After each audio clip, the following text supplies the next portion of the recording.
Hello दोस्तों, नमस्कार। आपके अपने YouTube चैनल PN क्लासेस पर स्वागत करता हूं। आज के इस वीडियो के माध्यम से पढ़ेंगे रीट एग्जाम 2025।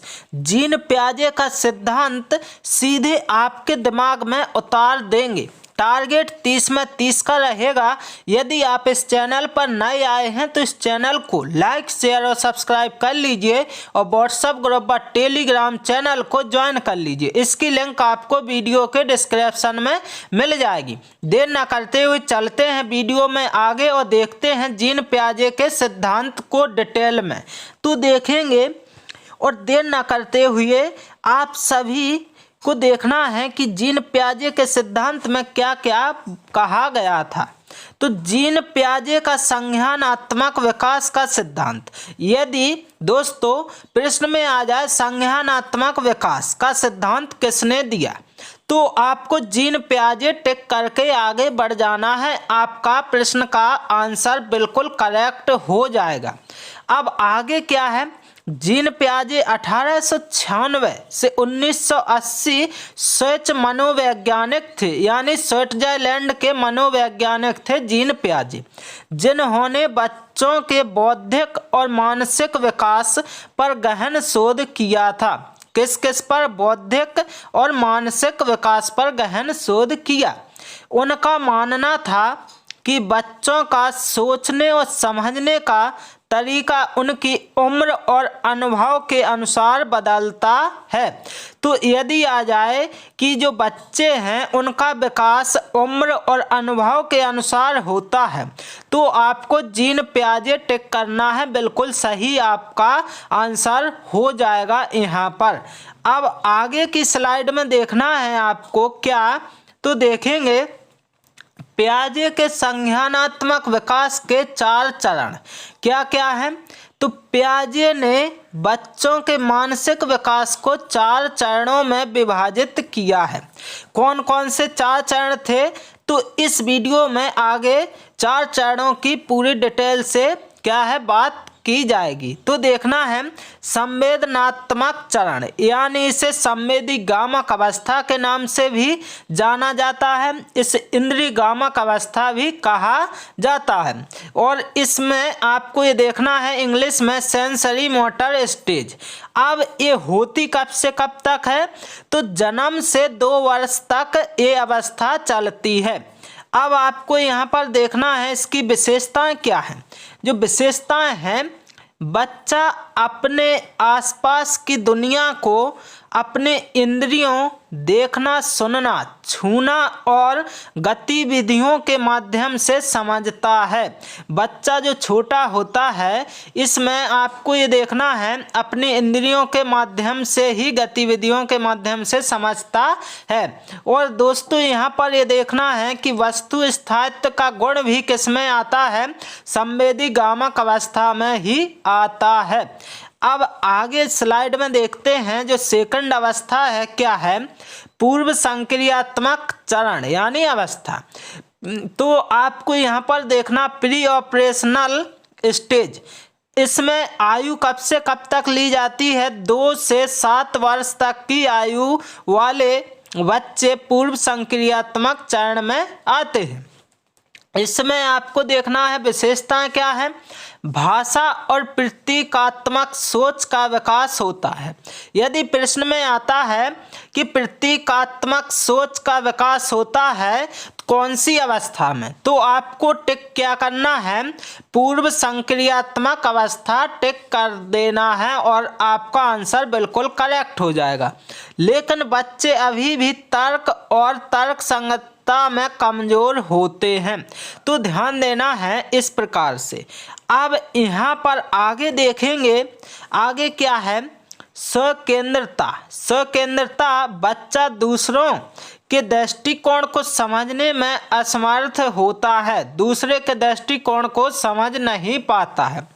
अब एनिमिज्म क्या है, निर्जीव वस्तुओं को जीवित मानना इनका कार्य होता है। कैसे, तो ध्यान देना है, जैसे निर्जीव गुड़िया है तो उसको क्या समझने लगते हैं बच्चे, तो सजीव समझने लगते हैं।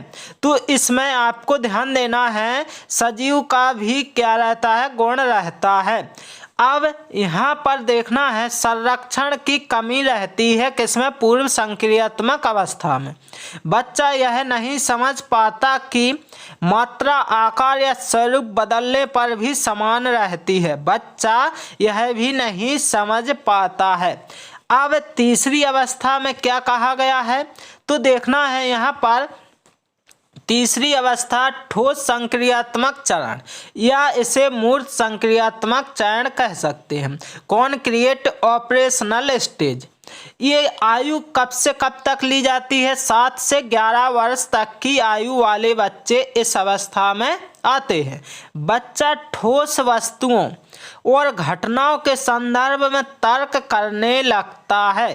तर्क करना स्टार्ट हो जाता है कब, तो मूर्त संक्रियात्मक अवस्था में 7 से 11 वर्ष की अवस्था में। तो आपको यहाँ पर ये बात ध्यान देनी है।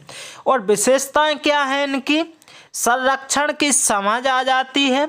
बच्चा समझने लगता है कि मात्रा, संख्या या वजन बिना किसी हानि के समान रहते हैं। तो ध्यान देना है आपको यहाँ पर। अब यहाँ से इसमें अब आपको ये देखना है कि वर्गीकरण और अनुक्रमण। यहाँ पर वस्तुओं को समूहों में वर्गीकृत और क्रमबद्ध करने का भी गुण आ जाता है। यहाँ पर पलटने की क्षमता, क्रियाओं को उलटने की समझ भी मूर्त संक्रियात्मक अवस्था में आ जाती है, जबकि पलटने की क्षमता किसमें नहीं रहती है, पूर्व संक्रियात्मक अवस्था में। 7 से तो ध्यान देना है, पूर्व संक्रियात्मक अवस्था में पलटने की क्षमता विकसित नहीं होती है। अब आखिरी स्टेज क्या है, आखिरी स्टेज ए है, तो ध्यान देना है आपको औपचारिक संक्रियात्मक चरण, फॉर्मल ऑपरेशनल स्टेज। आयु क्या है, 12 वर्ष और उससे अधिक की आयु वाले बच्चे किसमें आ जाते, औपचारिक संक्रियात्मक चरण में। तो ध्यान देना, बच्चा अमूर्त और काल्पनिक सोचने में सक्षम हो जाता है। मुख्य विशेषताएं क्या हैं इस अवस्था में, तो आपको देखना है सैद्धांतिक सोच, ऐसी समस्याओं के बारे में सोच सकता है जो वास्तविक रूप से मौजूद नहीं होती हैं, जो सामने नहीं होती हैं, उनकी भी सोच विकसित हो जाती है इस अवस्था में। नैतिक और तार्किक विचार, न्याय, नैतिकता और सामाजिक नियमों पर विचार करना इस अवस्था में विकसित हो जाता है। अब देखना है क्या आगे, यहाँ पर ये देखेंगे पियाजे की जो थ्योरी है, प्रमुख सिद्धांत क्या थे, स्कीमा। स्कीमा किसे कहते हैं, तो यह मानसिक संरचना है। कैसी है, मानसिक संरचना जो अनुभवों को व्यवस्थित और समझने में मदद करती है, इसे स्कीमा कहा जाता है।